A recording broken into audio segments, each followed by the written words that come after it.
ఈనాటి లోతైన విశ్లేషణకు స్వాగతం. ఈరోజు మనం ఎంతో ప్రాచీనమైన అద్భుతమైన ఒక ఉపమానాన్ని చర్చించబోతున్నాం. అవును, సంయుక్త నికాయలోని 55-38 విభాగం నుండి సేకరించిన పర్వత జలపాతం లేదా వర్షపు నీటి ప్రవాహం అనే భావన గురించి మనం మాట్లాడుకోబోతున్నాం. దీన్ని విశ్లేషించే ముందు ఒక ముఖ్యమైన విషయాన్ని గమనించాలి. ఆధ్యాత్మిక ప్రయాణమనగానే చాలామందిలో ఒక అపోహ ఉంటుంది. అంటే ఏళ్ల తరబడి కళ్ళు మూసుకుని కూర్చుంటే ఏదో రాత్రికి రాత్రే అకస్మాత్తుగా ఒక మార్పు జరిగిపోతుందని అనుకుంటారు గదా. ఖచ్చితంగా. కాని మనం పరిశీలించబోయే ఈ మూలాధారాలు చెబుతున్న సత్యం వేరు. పర్వతం మీద పడిన వర్షపు నీరు సహజంగా కిందికి ప్రవహించే ఒక అందమైన క్రమాన్ని ఇది వివరిస్తుంది. పర్వతాల మీద కురిసే భారీ వర్షం ఎన్నో మలుపులు తిరుగుతుంది. చిన్న గుంటలను నింపి ఆ తర్వాత సెలయేరుగా మారి చివరకు విశాలమైన సముద్రాన్ని చేరుకుంటుంది. ఈ భౌతిక ప్రక్రియను మనిషి అంతర్గత ప్రయాణానికి ముడిపెట్టడం నిజంగా చాలా ఆసక్తికరం. ఇక్కడ మనం గమనించాల్సిన అత్యంత ముఖ్యమైన విషయం మరొకటుంది. ఈ ఉపమానం కేవలం ఏదో ప్రకృతి వర్ణన కోసం చెప్పబడింది కాదు. అంటే ఇదొక కవిత్వంలాంటిది కాదు అంటారు. 100% కాదు. ఒక మానసిక స్థితి నుండి మరో మానసిక స్థితికి మనిషి ఎలా పరిణామం చెందుతాడు అనేది వివరించే ఒక నిర్మాణాత్మకమైన శాస్త్రీయమైన విశ్లేషణ ఇది. ధర్మాన్ని ఆచరించేవారి మనస్సు ఎలా సహజంగా పరిపక్వత సాధిస్తుందో ఇది స్పష్టంగా చూపిస్తుంది కదా.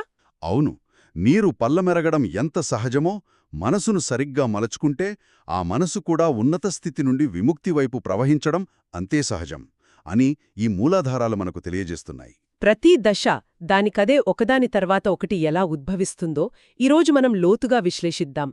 ముందుగా ఈ ప్రయాణానికి పునాది అయిన ఆ విశాలమైన పర్వతం గురించి మాట్లాడుకుందాం. మూలాధారాల ప్రకారం ఇక్కడ పర్వతమనేది విశ్వాసానికి సూచికగా చెప్పబడింది. ఇది చాలా లోతైన భావన. ఎందుకంటే ఒక పర్వతానికున్న ఎత్తే ఆ నీరు కిందకు ప్రవహించడానికి ప్రధాన ఆధారమవుతుంది. ఖచ్చితంగా. సమతలంగా ఉన్న నేలమీద నీరు పడితే అది ఎటూ వెళ్లలేక అక్కడే నిలిచిపోతుంది. మురికిగా మారుతుంది. ఆ పర్వతం యొక్క వాలు లేకపోతే వర్షపు నీరు ముందుకు కదల్లేదు. బుద్ధుని బోధనల ప్రకారం ఈ ప్రయాణం ప్రారంభం కావాలంటే అంతర్గతమైన ఒక లోతైన విశ్వాసమనేది మనకు ఆ ఎత్తుని ఇస్తుందని అర్థం చేసుకోవచ్చు. ఆ విశ్వాసమే మనస్సును సరైన దిశలో ప్రవహించేలా చేస్తుంది. ఆ పర్వతం యొక్క వాలు అనేది అద్భుతమైన పోలిక. విశ్వాసమనే పునాది లేకపోతే ఏ ఆధ్యాత్మిక ప్రయాణమూ మొదలవదు. ఇక్కడ విశ్వాసమనగా ఎవరినో గుడ్డిగా నమ్మడం కాదు కదా. ఏ మాత్రం కాదు. అస్తిత్వంలోని ధర్మాన్ని అర్థం చేసుకోవడం మీద, ఆ సత్యాన్ని తాము కూడా తెలుసుకోగలము అన్న స్వయం నమ్మకం మీద ఆధారపడి ఉంటుంది. పర్వతం ఎండకు, వానకు, చలికి ఎంత స్థిరంగా కదలకుండా ఉంటుందో ఒక భిక్షువు యొక్క విశ్వాసం కూడా అంతే స్థిరంగా ఉండాలి. ఆ స్థిరత్వమే సాధనకు సరైన దిశని ఇస్తుంది. మనసులో ఈ విశ్వాసం లేకపోతే ఒక వ్యక్తి ఆలోచనలు, శ్రమ అంతా ఒకేచోట నిలిచిపోయి స్తబ్దుగా ఉండిపోతాయి. అందుకే పర్వతం అనే పునాది ఈ మొత్తం ప్రవాహానికి అత్యంత కీలకం. ఆ ఎత్తునుండే ప్రయాణం మొదలవుతుంది. ఇక ఆ పర్వతం మీద నిరంతరాయంగా కురిసే భారీ వర్షం గురించి కూడా మూలాధారాలు స్పష్టంగా ప్రస్తావించాయి. ఈ వర్షాన్ని సరైన దృష్టికి పోలికగా వర్ణించారు. పర్వతం ఎప్పుడూ అక్కడే ఉంటుంది, దానికి లోటు లేదు. కాని వర్షం కురిసినప్పుడే ప్రవాహం మొదలవుతుంది కదా. నిజమే. మనసుకు సత్యం మరియు స్పష్టత అనే నీటిని నిరంతరం అందించడమే ఈ సరైన దృష్టి. ఒక భిక్షువు తన ప్రయాణాన్ని అచంచలమైన విశ్వాసంతో ప్రారంభించి సరైన దృష్టితో తన మనసును తాజాగా ఉంచుకుంటాడు. దాన్ని ఈ వర్షం సూచిస్తుంది. ఇది ఒకసారి జరిగి ఆగిపోయే ప్రక్రియ కాడు. జీవితాంతం కొనసాగాల్సిన ఒక ధారాపాతమైన వర్షం. వర్షం ఒకసారి కురిసి ఆగిపోతే నది ఎప్పటికీ సముద్రాన్ని చేరలేదు. నిరంతరం కురిసే వర్షం ఆ ప్రవాహాన్ని సజీవంగా ఉంచుతుంది. బుద్ధుని బోధనల ప్రకారం సరైన దృష్టి అనేది మనసులోని అపోహలను తొలగిస్తుంది. సత్యాన్ని ఉన్నది ఉన్నట్లుగా చూసే ఒక నిరంతర అవగాహన ఇది. మన చుట్టూ ఉన్న ప్రపంచం అశాశ్వతమైనది అన్న సత్యాన్ని గ్రహించడం లాంటిదనమాట. ఆ అవగాహన అనే వర్షం కురుస్తున్నంతకాలం మనసులో సత్యమనే జలం నిరంతరం ప్రవహిస్తూనే ఉంటుంది. ఆ ప్రవాహపు వాలు అంతా ప్రశాంతత, ఏకాగ్రత వైపుకే ఉంటుంది. అనవసరమైన ప్రాపంచిక పరధ్యానాలను పక్కన పెట్టి కేవలం ధర్మం వైపు మాత్రమే మనస్సును మళ్లించడం ఇక్కడ ముఖ్య ఉద్దేశ్యం. వర్షం ఎంత బలంగా కురిస్తే కిందకు వెళ్లే ప్రవాహానికి అంత బలమొస్తుంది. ఈ వర్షం కురిసిన తరువాత ఆ నీరు కిందకు ప్రవహిస్తూ మొదట కాలువలను, పగుళ్లను, చిన్న గుంటలను నింపుతుంది అని మూలాధారాలు వివరిస్తున్నాయి.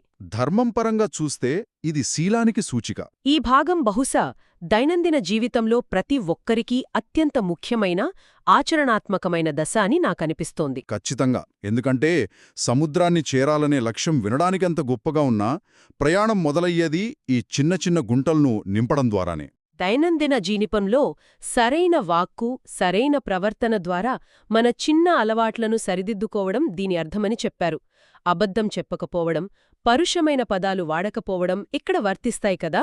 అవును. అలాగే ఒక చిన్న కీటకానికి కూడా హాని చేయకుండా జీవించడం లాంటివి ఇక్కడ అద్భుతమైన ఉదాహరణలుగా తీసుకోవచ్చు. కాలువలు, గుంటలు అనే పోలిక మన దైనందిన జీవితంలోని ఆచరణకు అద్దం పడుతుంది. ఒక పర్వతం మీద వర్షం పడిన వెంటనే అది ఏకధాటిగా నదిలా మారిపోయి సముద్రంలో కలవదు. మొదట అక్కడ ఉన్న చిన్న పగుళ్లను, కాలువలను, ఎండిపోయిన గుంటలను నింపుతుంది. మనం మాట్లాడే మాటలు, మనం చేసే పనులు ఇవే ఆ చిన్న చిన్న గుంటలు. ఉదాహరణకు, ఒక భిక్షువు కోపంతో ఒక కఠినమైన మాట మాట్లాడకుండా తనను తాను ఆపుకోవడం, లేదా ఒక జీవికి హాని కలగకుండా తన ప్రవర్తనను మార్చుకోవడం ఆ గుంటలను స్వచ్ఛమైన నీటితో నింపడం లాంటిది. ఈ శీలమనే దశ పూర్తి కాకుండా నీరు తర్వాతి దశకు ప్రవహించదు. మనం గమనిస్తే వర్షం పడిన కొత్తలో ఆ గుంటలలోని నీరు చాలా మురికిగా ఉంటుంది. కాని వర్షం నిరంతరం కురుస్తూ ఉంటే ఆ నీరు స్వచ్ఛంగా మారుతుంది. శీలం బలపడే కొద్దీ మన ప్రవర్తన అనే నీరు ఒక స్వచ్ఛమైన చిన్న ప్రవాహంగా మారుతుంది. ఆ తర్వాత ఈ స్వచ్ఛమైన నీరు ముందుకు ప్రవహించి చిన్న కొలలను నింపుతుంది. ఈ చిన్న కొలనులు సరైన ప్రయత్నానికి సూచిక. మనం శీలాన్ని పాటిస్తూ ముందుకు సాగుతున్నప్పుడు ఆగిపోకుండా ఉండటానికి అవసరమైన శక్తి ఇది. మనసును అదుపులో ఉంచుకోవడానికి ఇదెంతో ముఖ్యం. వింటున్న వారికి ఈ దశ ఒక అద్భుతమైన సానుకూల సందేశాన్నిస్తుంది. చాలామంది ధర్మాన్ని ఆచరించేటప్పుడు నిరాశకు గురవుతుంటారు. తాము ఇంకా అంతిమ సత్యాన్ని గ్రహించలేదని లేదా ఆ సముద్రాన్ని చేరుకోలేదని బాధపడుతుంటారు. కాని పర్వతం మీద ఉన్న ఆ భౌతిక ప్రక్రియను అర్థం చేసుకుంటే బహుశా ఇంకా రోజువారీ ప్రవర్తన అనే ఆ చిన్న గుంటలను నింపే పనిలో ఉన్నామని అర్థం చేసుకోవాలి. ఆ గుంటలు నిండితే గాని నీరు కొలంలోకి వెళ్ళదు కదా. ఈ క్రమాన్ని అంగీకరించడమెంతో ముఖ్యం. సాధనలో ఉన్నవారు అప్పుడే తమకు విముక్తి లభించలేదని నిరాశ చెందడం సహజమే. అయినా మనసు ముందు తన చిన్నపాటి లోపాలను సరిదిద్దుకోవాలి. సరైన ప్రయత్నం అనే ఆ చిన్న కొలలులు నిండాలంటే మనలో నిరంతరమైన శక్తి ఉండాలి. చెడు ఆలోచనలను దరిచేరనీయకుండా ఆపడం, ఒకవేళ అవి వస్తే వాటిని వదిలించుకోవడం. అలాగే మనలో ఉన్న మంచి ఆలోచనలను మరింత వృద్ధి చేయడం, కొత్తగా మంచి ఆలోచనలను పెంపొందించుకోవడం. బుద్ధుని బోధనలలో దీన్నే 4 రకాలైన సరైన ప్రయత్నంగా చెబుతారు కదా. అవును. ఒక భిక్షువు తన దైనందిన సాధనలో ఇవే పాటిస్తాడు. ఆ చిన్న కొలలులు పూర్తిగా నిండిన తర్వాతే నీరు మరింత ముందుకు ఉరకలేస్తూ పర్వత సరస్సుల వైపు ప్రవహిస్తుంది. ప్రవాహం ఒకసారి పర్వత సరస్సులను చేరుకున్నాక దాని స్వభావం పూర్తిగా మారిపోవడం మనం గమనించవచ్చు. ఈ సరస్సులు సరైన స్మృతికి పోలికగా స్పష్టంగా వివరించారు. ఒక ఎత్తైన పర్వతం మీద ఉండే సరస్సు ఎప్పుడూ అత్యంత ప్రశాంతంగా ఉంటుంది. తన చుట్టూ ఉన్న చెట్లను, ఆకాశాన్ని, వాస్తవాన్ని ఉన్నదున్నట్లుగా ఎలా ప్రతిబింబిస్తుందో సరైన స్మృతి కూడా అంతే. మనసులో ఎలాంటి అలజడి లేకుండా, గతం గురించిన బాధలు, భవిష్యత్తు గురించిన భయాలు లేకుండా, ప్రస్తుత క్షణంలో ఏం జరుగుతుందో దాన్ని స్పష్టంగా గమనించగలిగే లోతైన అవగాహన ఇది. ఆ పర్వత సరస్సులు నిండిన తర్వాతే నీరు చిన్న నదులుగా, పెద్ద నదులుగా మారుతుంది. ఇది ఒక అద్భుతమైన పరిణామక్రమం. నీరు విశాలమైన సరస్సులో చేరినప్పుడు అది చాలా ప్రశాంతంగా, లోతుగా మారుతుంది. అక్కడికక్కడే నిశ్చలంగా ఉన్నట్లు కనిపిస్తుంది కాని అందులో ఎంతో లోతుంటుంది. దీన్నే మనం సరైన స్మృతి అంటాము. మన చుట్టూ, మన లోపల జరుగుతున్న ప్రతి ఆలోచనను ఎటువంటి తీర్పులు లేకుండా గమనించడం. ఈ కోపం వచ్చింది, ఈ కోపం వెళ్ళిపోయింది అని కేవలం ఒక సాక్షిలాగా చూడటం. ఆ సరస్సులు నిండిన తర్వాత ఉద్భవించే చిన్న నదులు సరైన సమాధి లేదా ఏకాగ్రతకు సూచిక. సరస్సు నిండిన తర్వాత అంచుల గుండా నీరు ఒక స్పష్టమైన దిశలో ఏకధాటిగా ప్రవహిస్తుంది. ఎలాంటి ఒడుదుడుకులు లేకుండా సాగుతుంది. మనసు ఎప్పుడైతే సరైన స్మృతితో నిండిపోతుందో అప్పుడు దానంతట అదే ఏకాగ్రత లేదా సమాధి స్థితికి చేరుకుంటుంది. మనసు ప్రాపంచిక విషయాల వైపు అటూ ఇటూ తిరక్కుండా ఒకే ధారలో స్థిరంగా ఉండటమే ఈ నది ప్రవాహం. చిన్న నదుల గురించి మాట్లాడుకున్నాం. కాని ఈ చిన్న నదులన్నీ కలిసి ఒక పెద్ద నదిగా మారడాన్ని సరైన జ్ఞానానికి సూచికగా మూలాధారాలు చెప్పాయి. ఈ పెద్ద నది విశాలమైన లోయల గుండా ప్రవహిస్తూ ఒక అపారమైన శక్తిని సంతరించుకుంటోంది. వాస్తవం యొక్క నిజ స్వభావాన్ని అర్థం చేసుకోవడమే ఈ సరైన జ్ఞానం. ఇక్కడ ఈ నదుల ప్రవాహ వేగం గురించి చదివినప్పుడు ఒక అద్భుతమైన విషయం అర్థమైంది. ఒక చిన్న నీటి గుంటలో ఒక గులకరాయి వేస్తే ఆ నీరు సులభంగా చెదిరిపోతుంది. అవును. కాని ఒక పెద్ద నది ఉధృతంగా ప్రవహిస్తున్నప్పుడు దానికి ఎదురుగా ఎంత పెద్ద చెట్లు, రాళ్లొచ్చినా వాటిని సునాయాసంగా పక్కకు నెట్టేస్తూ ముందుకు సాగుతుంది. ఆ అపారమైన ప్రవాహ వేగమే మనసులో పాతుకుపోయిన అజ్ఞానాన్ని సమూలంగా తుడిచిపెట్టే జ్ఞానానికి పోలిక. చాలా స్పష్టమైన చిత్రాన్ని కళ్ళకట్టారు. ఇక్కడ మనం అర్థం చేసుకోవాల్సిన అత్యంత శక్తివంతమైన భావన ఆ ప్రవాహ వేగం లేదా దానంతటదే జరిగే పరిణామం కదా. ఒక నది సముద్రాన్ని చేరుకోవడానికి ఎలాంటి అదనపు కృత్రిమ ప్రయత్నం చెయ్యదు. పర్వతం మీద వర్షంగా మొదలైన ప్రవాహం దాని భౌతిక స్వభావం కొద్దీ సముద్రం వైపు ప్రవహిస్తుంది. అలాగే ఒక భిక్షువు తన ప్రారంభ దశలైన శీలాన్ని, స్మృతిని పరిపూర్ణం చేస్తే ఆ తరువాతి దశలైన జ్ఞానం మరియు విముక్తి వాటంతట అవే సహజంగా సంభవిస్తాయి. దీనికోసం వేరేగా పోరాడాల్సిన అవసరం లేదు. ధర్మం ఎప్పుడూ ధర్మంలోకి మాత్రమే ప్రవహిస్తుంది. ముందు దశ నిండితే కాని తరువాతి దశలోకి నీరు ప్రవహించదు అన్న సత్యం ఇక్కడ నొక్కి చెప్పబడింది. ప్రవర్తనను, ఏకాగ్రతను సరిగ్గా ఉంచుకుంటే విముక్తి అనేది సహజంగా జరిగే తదుపరి చర్య మాత్రమే. ఆ సహజ ప్రవాహ వేగాన్ని నమ్ముకోవడమే నిజమైన సాధన. ఇది వింటుంటే ఎంతో భారం దిగిపోయినట్లనిపిస్తుంది. సముద్రాన్ని ఎలా చేరాలి, ఆ అనంతమైన విముక్తిని ఎలా పొందాలి అని నిరంతరం ఆరాటపడటం కంటే మన ముందున్న ఆ చిన్న కొలనును ఎలా నింపాలి అనే దానిమీద దృష్టి పెడితే చాలు. మిగతాది ఆ ప్రవాహమే చూసుకుంటుంది. ఈ ఆలోచన ఎంతో ఉపశమనాన్నిస్తుంది. ఇక ఈ ప్రవాహం సముద్రాన్ని చేరే అంతిమ ఘట్టం గురించి మాట్లాడుకుందాం. మూలాధారాలలో ప్రవాహ ప్రవేశం అని పిలువబడే ఒక కీలకమైన దశ గురించి ప్రస్తావించారు. దానికి సంబంధించిన 4 అంశాలున్నాయి. అవి బుద్ధునిపై అచంచల విశ్వాసం, ధర్మంపై అచంచల విశ్వాసం, సంఘంపై అచంచల విశ్వాసం మరియు పవిత్రమైన శీలం. ఈ 4 అంశాలు ఉన్నవారు తప్పక ఆ అంతిమ లక్ష్యాన్ని చేరుకుంటారని చెప్పారు. ఒక నది ఈ దశకు చేరుకుంటే ఇక వెనక్కి తిరగడం ఉండదన్నమాట. ఈ 4 అంశాలు ఆ ప్రవాహానికి ఇరువైపులా ఉన్న బలమైన కట్టలు లాంటివి. ఒకసారి మనసు ఈ 4 అంశాలతో స్థిరపడితే ఆ ప్రవాహం ఎప్పటికీ వెనక్కి మళ్లదు. సత్యాన్ని చూపించిన మార్గదర్శకుడు మీద, ఆయన బోధించిన ధర్మం మీద, ఆ మార్గంలో నడిచే తోటి భిక్షువుల సంఘం మీద ఏమాత్రం సందేహం లేని అచంచలమైన నమ్మకం ఏర్పడ్డం. దానికి తోడు ఎన్నటికీ చెదరని పవిత్రమైన శీలముండటం. ఈ 4 ఉన్న ఒక భిక్షువు మనసు ఇప్పటికే సముద్రం వైపు ప్రయాణాన్ని ఖరారు చేసుకున్నట్లే. నది ఒకసారి తన ప్రవాహ మార్గాన్ని స్పష్టంగా ఏర్పరుచుకున్నాక అది సముద్రాన్ని చేరడమనేది కేవలం సమయం మాత్రమే తీసుకునే విషయం. దానికిక ప్రాపంచిక ఆకర్షణలు అడ్డుకట్టవేయలేవు. ఇక చివరగా ఆ విశాలమైన సముద్రం. ఈ సముద్రమే అంతిమ లక్ష్యమైన విముక్తి లేదా నిర్వాణానికి సూచిక. ఈ సముద్రం నిండడమంటే ఏమిటి అనేది మూలాధారాలు చాలా లోతుగా వివరించాయి. ఇక్కడ ఆసవాలు పూర్తిగా నశించడం గురించి చెప్పారు. ఆసవాలు అనగా మనసులో ఎంతో లోతుగా పాతుకుపోయిన మాలిన్యాలు, ఇంద్రియ కోరికలు, అస్తిత్వ కోరిక మరియు అజ్ఞానం అనే ఈ 3 ఆసవాలను నిర్మూలించడమే ఆ సముద్రాన్ని చేరుకోవడం. ఒక నది నీరు సముద్రంలో కలిసిన క్షణంలో ఆ ఆసవాలు అనే మాలిన్యాలు ఎలా కరిగిపోతాయో ఆ దృశ్యాన్ని మనం అర్థం చేసుకోవడం చాలా ముఖ్యం. ఇదొక అద్భుతమైన ముగింపు ఘట్టం. ఈ ఆసవాలు అనేవి కేవలం పైపైన ఉండే ఆలోచనలు కావు.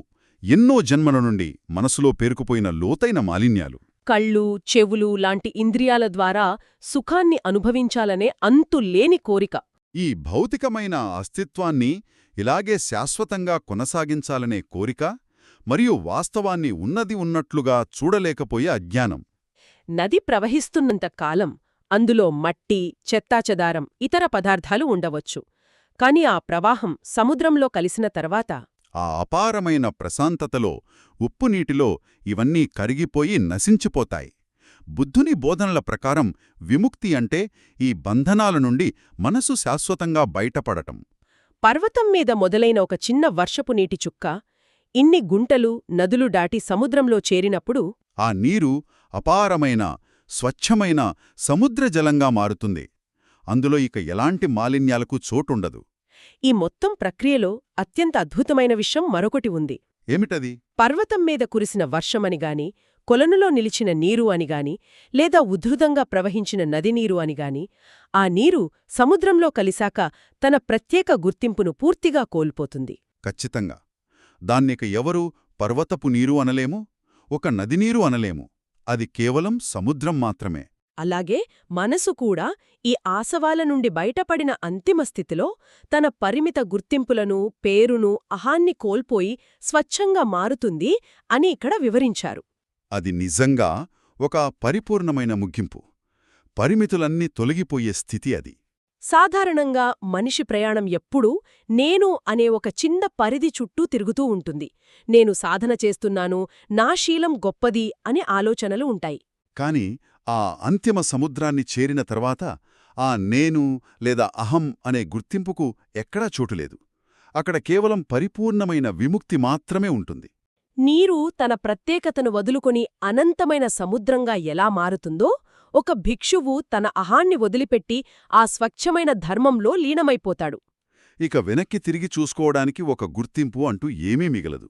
ఈ సుదీర్ఘమైన లోతైన చర్చను ఒకసారి క్రోడీకరిద్దాం.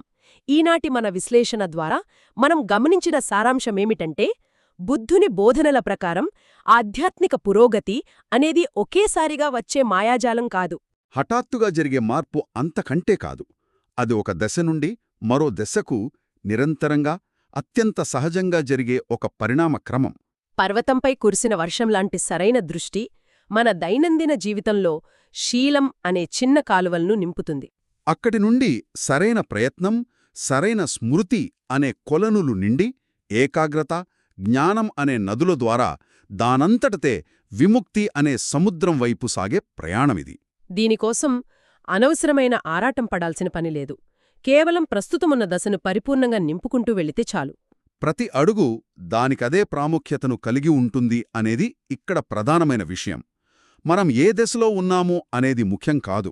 మన ముందున్న ఆ గుంటను పరిపూర్ణంగా నింపుతున్నామా లేదా అనేది ముఖ్యం. ఆ గుంట నిండితేనే కాని నీరు ముందుకు వెళ్ళదు అన్న భౌతిక సత్యాన్ని గుర్తుంచుకోవాలి. రోజువారీ జీవితంలో శీలం, సరైన వాక్కు, ప్రవర్తన, స్మృతులను నిలబెట్టుకుంటే ఆ ప్రవాహ వేగం మనల్ని సహజంగానే సత్యం వైపు, ఆ అంతిమ విముక్తి వైపు నడిపిస్తుంది. ఇంతకంటే స్పష్టమైన మార్గం మరొకటి లేదు. ఈ చర్చం వీంచే ముందు వింటున్నవారికి ఒక కొత్త, లోతైన ఆలోచనను మిగులుద్దాం. మనం ఇందాక సముద్రాన్ని చేరిన నీరు తన గుర్తింపును కోల్పోయి విముక్తి పొందుతుంది అని మాట్లాడుకున్నాం కదా. అవును. కాని ఆ సముద్రంలో కలవని నీటి పరిస్థితి ఏమిటి? సముద్రం చేరేలోపే ఎండకు ఆవిరైపోయి, మళ్లీ మేఘాలుగా మారి, మళ్లీ పర్వతం మీద వర్షంగా కురిసే నీటి గురించి ఒక్కసారి ఆలోచించండి. విముక్తి పొందనంతకాలం ఆ నీరు మళ్లీ వర్షంగా పడుతూ, మళ్లీ చిన్న గుంటలను నింపుతూ, అంతులేని ఆ జనన మరణాల చక్రంలోనే చిక్కుకుపోతోంది. ఈ అనంతమైన పునరావృత్తాన్ని ఆపడానికి ఆ ప్రవాహ వేగాన్ని ఎలా పెంచుకోవాలి అన్నది ఎవరికి వారు ఆలోచించుకోవాల్సిన అద్భుతమైన సత్యం. మరో ఆసక్తికరమైన అంశంతో మళ్లీ కలుద్దాం. విన్నందుకు ధన్యవాదాలు.